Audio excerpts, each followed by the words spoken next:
मुफ्ती तारिक मसूद के बयानात के लिए मुफ्ती साहब के ऑफिशियल चैनल मुफ्ती तारिक मसूद स्पीचेस को सब्सक्राइब करें।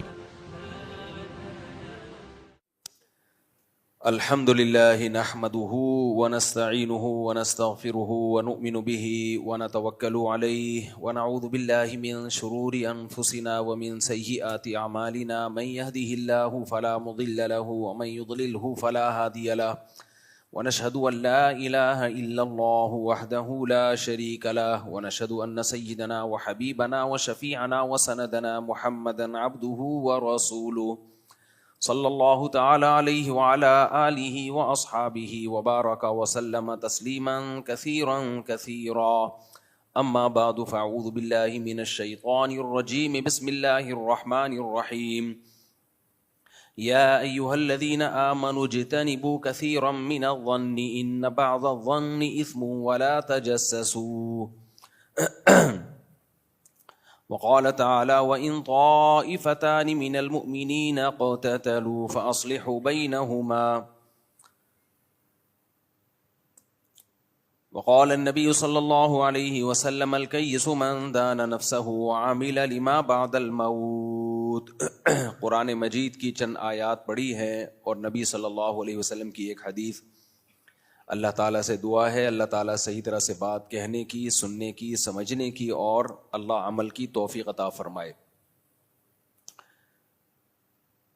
नबी सल्लल्लाहु अलैहि वसल्लम ने इरशाद फरमाया कि जो दो चीज़ों की ज़मानत देगा तो मैं उसके लिए जन्नत का ज़ामिन हूँ। मा बैन फ़ख़िदैहि व मा बैन लिह्यतैहि, एक शर्मगाह की ज़मानत और एक अपनी ज़बान की ज़मानत। आप कह सकते हैं खुतबे में मैंने ये हदीस तो पढ़ी नहीं है और ये वाली आयत तो पढ़ी नहीं है, बयान इस हदीस से शुरू कर दिया। खुतबे में मैंने जो आयतें पढ़ी हैं उनका चूँकि इस हदीस से भी बड़ा गहरा ताल्लुक़ है, तो इसलिए इस हदीस से मैंने बयान को शुरू किया। खुतबे में मैंने जो आयतें पढ़ी हैं, इज्तनिबू कसीरम मिनज़्ज़न्न, बदगुमानी से बचो।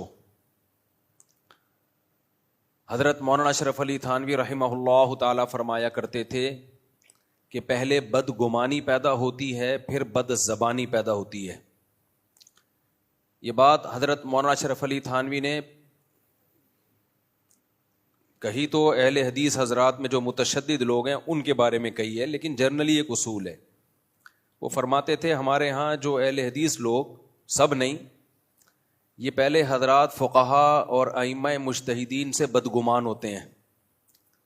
इनके सामने उनकी दलील नहीं आई होती या आई होती है, इनकी नज़र में अपनी तरफ से एक मतलब होता है, तो ये बदगुमान होते हैं कि उनको आता वाता कुछ भी नहीं था, हमें आता है।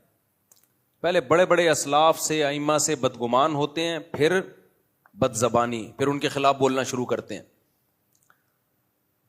ठीक है, सब ऐसे नहीं होते, लेकिन ये हम सब में एक जनरली हम सब की एक बीमारी है कि किसी के अमल के बारे में ये सोच लेना कि इसका ये मतलब भी हो सकता है, ये मतलब भी हो सकता है, ये मतलब भी हो सकता है। अच्छे उस पे लेके जाओ आप किसी की बात को, लेकिन ये हमारी कौमी बीमारी है हम सब की। हर चीज का उल्टा मतलब लेना, हर चीज का गलत मतलब लेना, फिर उस गलत मतलब के बाद बदगुमानी समझते हैं ना, उसके बारे में समझना कि ये बंदा ही ठीक नहीं है। फिर जब आपका किसी के बारे में ये ख्याल हो कि बंदा ठीक नहीं है, तो फिर उसके खिलाफ भर भर के ज़बान दराजी करना। तो ये जो ज़बान है ना, ज़बान, नबी सल्लल्लाहु अलैहि वसल्लम ने फरमाया जिसने ज़बान की ज़मानत दे दी और शर्मगाह की ज़मानत दे दी, मैं उसके लिए जन्नत की ज़मानत देता हूँ।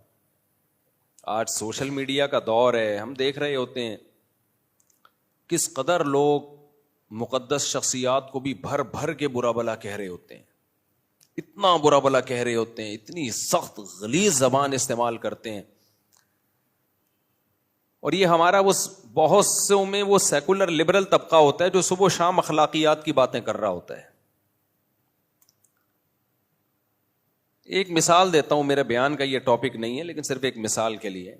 अभी हजरत मुफ्ती तकी उस्मानी साहब की मुलाकात हुई गवर्नर से, कामरान टैसूरी साहब से। हजरत मुफ्ती तकी साहब ने कह दिया कि ये रात को इनका जो अमल है ऐसे जैसे हजरत उमर रातों को रियाया के ख्याल किया करते थे, इन्होंने उस सुन्नत को जिंदा किया है। اس پہ جو لوگوں کی طرف سے برا بھلا کہا گیا ہے، کسی کے بڑھاپے کو نہیں دیکھ رہے، اس کی سفید داڑھی کو نہیں دیکھ رہے، اس کے علم کو نہیں دیکھ رہے، لفافہ خور مولوی اور کیا کیا الفاظ جو زبان سے ادا کرنا بھی مشکل. بھائی اگر کسی نے کسی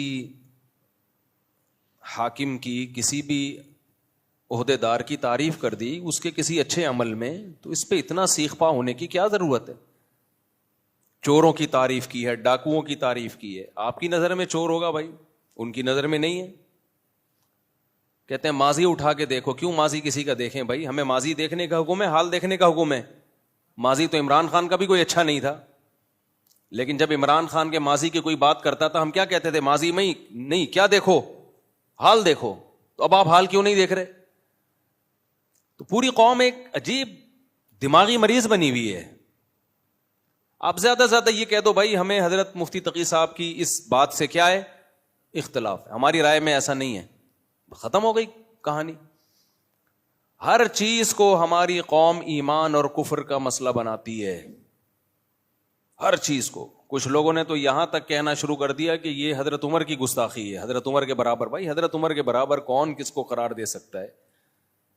اگر حضرت مفتی تقی صاحب یہ کہتے کہ نبی کی سنت زندہ کر دی تو کیا نبی کے برابر قرار دے دیا؟ اچھا سوچنا سیکھو. اچھا اب ہم کسی کے فیور میں بات کرتے ہیں تو کیا چونکہ دیوبندی ہیں، چونکہ حنفی ہیں، لہذا یہ حنفیوں کی تائید کر رہے ہیں. مفتی تقی صاحب عالم اسلام کے اسکالر ہیں، اور جتنے بھی عالم اسلام کے دنیا میں اسکالر آئے ہیں، کوئی حنفی تھا، کوئی شافی تھا، کوئی مالکی تھا، کوئی حنبلی تھا. یہ تو پانچویں چیز اب مارکیٹ میں آئی ہے. اس کے علاوہ پہلے ابن حجر تو شافی ہیں. تو آپ کیوں علامہ ابن حجر کی تحقیقات سے استفادہ کرتے ہو؟ آپ بولو ہم نہیں مانیں گے ابن حجر کو کیونکہ وہ کیا تھے؟ شافی تھے. آپ بولو ہم نہیں مانیں گے علامہ نووی کی تحقیقات کو، ان کی صحیح مسلم کی شرح نہیں پڑھیں گے کیونکہ وہ کیا تھے؟ شافی تھے. آپ بول ہم سعودیوں کے مفتیوں کے فتووں کو نہیں مانتے کیونکہ وہ کیا ہیں؟ حنبلی ہیں. یہ تو پاکستان میں ایک چیز پیدا ہو گئی ہے کہ جو فقہ کے مدون مکاتب ہیں جن پہ پوری امت کا اجماع ہے کہ یہ ٹھیک ہے، کسی ایک کو بھی فالو کرو، آپ ان سے ہٹ گئے ہو. میں دیکھتا ہوں جب میں کوئی علمی بات کرتا ہوں، ابے بھائی یہ تو دیوبندی ہے، یہ تو حنفی ہے. آپ دلائل سے جب جواب نہیں دیتے، باطل کی عادت ہوتی ہے دلیل کا جواب دلیل سے نہیں دے گا، ہمیشہ کس پہ آتا ہے؟ وہ ذاتیات پہ آ جاتا ہے. یہ میرا ٹاپک نہیں ہے، کہیں اور کو میں جا رہا ہوں، لیکن بہرحال ابھی واپس آ رہا ہوں. میں بدگمانی ابھی ساحل ادیم صاحب کی میں نے بات ریکارڈ کروائی تھی نا کہ ملک میں بغاوت کی باتیں مت کرو بھائی، یہ خلافت نہیں آئے گی، ملک کے ٹکڑے